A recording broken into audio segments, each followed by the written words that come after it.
what I do, what I do, what I do, da da do, da da do.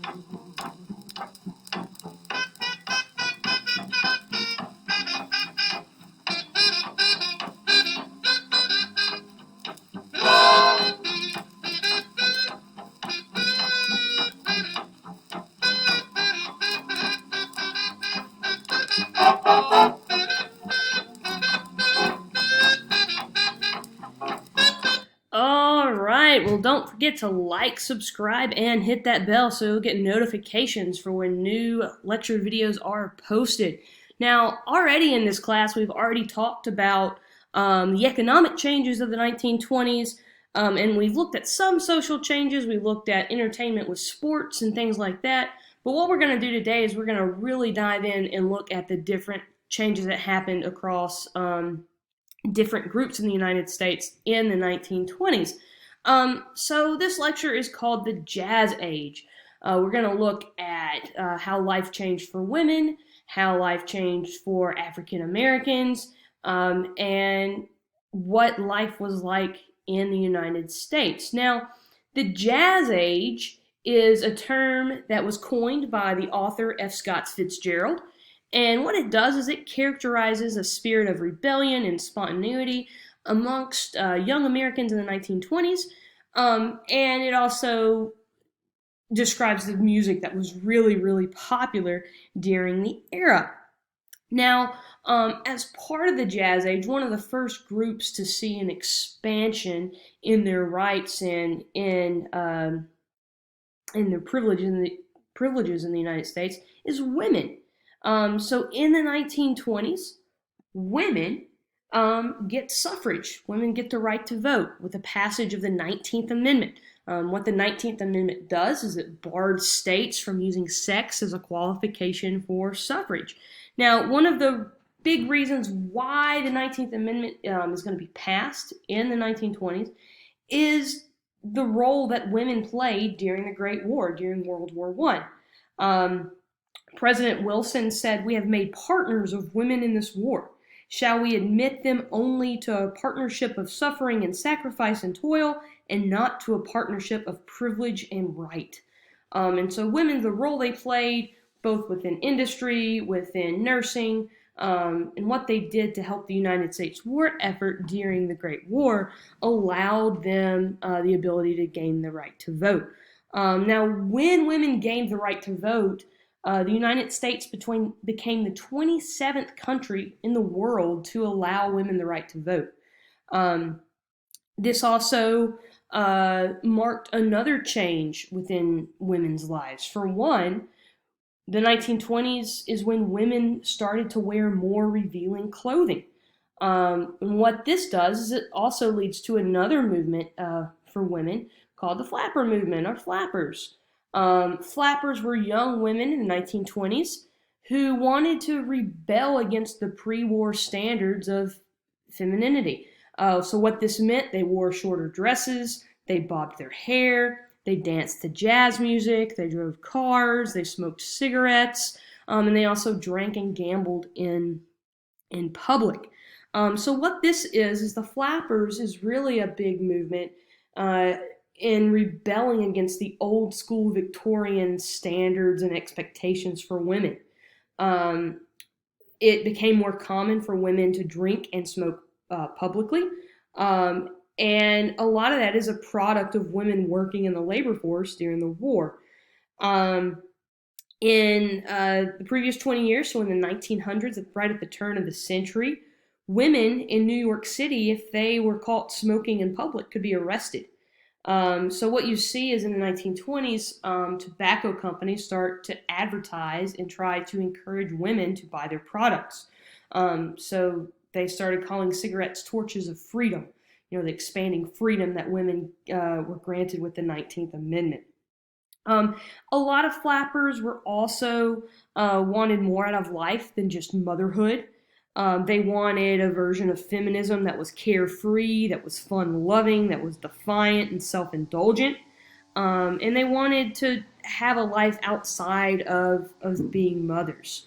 Now, they get their name flappers from the dress. If you'll notice in this picture on the screen here, the way the dress is when you danced, it could flap at the bottom. Oftentimes, too, they would often wear really long beads, and they would flap the beads as they would dance in celebration of jazz music. Now, one of the most famous flappers is a woman named Zelda Fitzgerald. And she's known as being America's first flapper. As you can see here, she has bobbed hair. She's smoking her cigarette. She's also in a flapper dress and is wearing the long beads here that I've talked about before. So women really saw an advancement in their freedoms and an advancement in what they could do publicly that men always could do and just took for granted. But not all women were flappers. You still have a lot of women who don't want to engage in this rebellious behavior. You have some women who are not going to want to bob their hair. Some women are not going to want to wear the more revealing clothing. They're going to stick to the old school types of dress and adhere still to the Victorian era standards. Now, when we look at African Americans, we also see a significant development in their life in the early 20th century. Even before the 1920s really began, many African Americans started to leave the South and start looking for work in the North. And this movement, it really begins in 1915, 1916, and it's called the Great Migration. Jobs were becoming more available because there were a lot more restrictions on immigrant labor, and industries were also expanding their output, so you needed people to do the work. So between the years of 1910 and 1920, the Southeast lose something of just over 320,000 African Americans, roughly 5% of the black population living in the American South. And this is a trend that's going to continue all the way through the 20s into the 1930s. And what you see is once many African Americans get to the North, what they realize is a lot of the problems that they had in the South, they're still going to experience. They believed they were going to be more freer, they believed they were going to be more accepted, but what they find is there still is racism that existed in the North. Now, another big thing with African Americans in the 1920s is going to be jazz music. What jazz music is it's a blend of black rural folk traditions and urban dance entertainment. And jazz is first going to emerge in New Orleans, Louisiana. And it's going to be extremely popular in the 1920s. It's going to spread out all across the country. There's going to also be big pockets of jazz musicians in Kansas City and Memphis and in Harlem and New York City. Chicago's South Side was also going to be a rather big spot for jazz music. And you see a lot of really famous black jazz musicians. Men like Duke Ellington, Louis Armstrong, and Dizzy Gillespie are going to be really, really popular, and people are going to enjoy listening to their music. Now, another movement that's going to take place in a fight for civil rights is going to be a really controversial movement. And this movement is called Garveyism. It's led by a man named Marcus Garvey. And what it is it was a celebration of black culture and something called Negro nationalism. Now, what Garveyism does and what Marcus Garvey does is he promoted black separatism. He wanted to separate black life from mainstream American life. And so what he does is he started something called the UNIA, or the Universal Negro Improvement Association. And what this association supported is Garvey said that blacks had nothing in common with white Americans. And he said that's a good thing. He saw that as a positive thing. Instead of calling for an end to segregation, he called for continuing racial segregation. He believed that every white person in the United States was potentially a Klansman and could be a threat to the black community. He published a newspaper called The Negro World, and it encouraged African Americans to separate themselves from the surrounding white culture. And it gained a lot of followers. So by 1923, about 4 million people were members of the UNIA. And at the time, it became the largest black political organization in the 20th century. Basically, Garvey's goal was to build an all-black empire in Africa.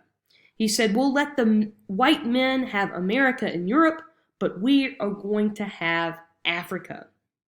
So what he did is he raised money to send Americans to Africa, and he expelled any UNIA member who married a white American. You see a lot of other civil rights leaders who we've already talked about, such as W.B. Du Bois, would say that Garvey was the most dangerous enemy of the black race. He is either a lunatic or a traitor. So it was a really controversial movement. But ultimately, his whole movement and his efforts are going to fail because he is going to be convicted of mail fraud, primarily because he was overselling shares of stocks in a steamship corporation that was intended to transport American blacks to Africa. So he's going to be sentenced to 5 years in prison. Ultimately, Calvin Coolidge is going to grant him a pardon, but that does put an end to the rise of his movement. Now, once you see a fall off in the UNIA, you see a huge kind of upswing in the NAACP, or the National Association of the Advancement of Colored People. It was founded in 1910. And we've talked a lot about the NAACP before. But what you really see is you see a large growth in the civil rights organization in the 20s. And remember, the NAACP fought against racial segregation. They fought against segregation using the 14th and 15th Amendment. And they wanted to work through the American court system to try to see change in the lives of African Americans. So they argued that social problems could be fixed with the legal system. Now, another big movement that's going to happen with the African American community is something called the Harlem Renaissance. Now, what the Harlem Renaissance is it is basically a big rebirth of black culture, black literacy, and artistic movement that took place in Harlem, which is inside New York City. And what this is a large movement that spreads all throughout the United States, but does begin in New York. Writers celebrated their black culture and heritage, and it was seen as a big movement to express pride and self in being black. Now, there wasn't really a true leader of the Harlem Renaissance, but one of the big people who really was kind of the face of the movement is this man whose picture is on the slide. His name is Langston Hughes. He wrote one of my favorite poems, and it is a poem that's published at the very beginning of play A Raisin in the Sun. Raisin in the Sun is a play that is written, and this comes right before, if you ever read the book, but it's called What Happens to a Dream Deferred. So this is the poem. What happens to a dream deferred? Does it dry up like a raisin in the sun? Or fester like a sore and then run? Does it stink like rotten meat? Or crust and sugar over like a syrupy sweet? Maybe it just sags like a heavy load. Or does it explode? So that is one of my favorite poems that comes from the Harlem Renaissance, which really kind of is all about encouraging people trying to fulfill their dreams that they have.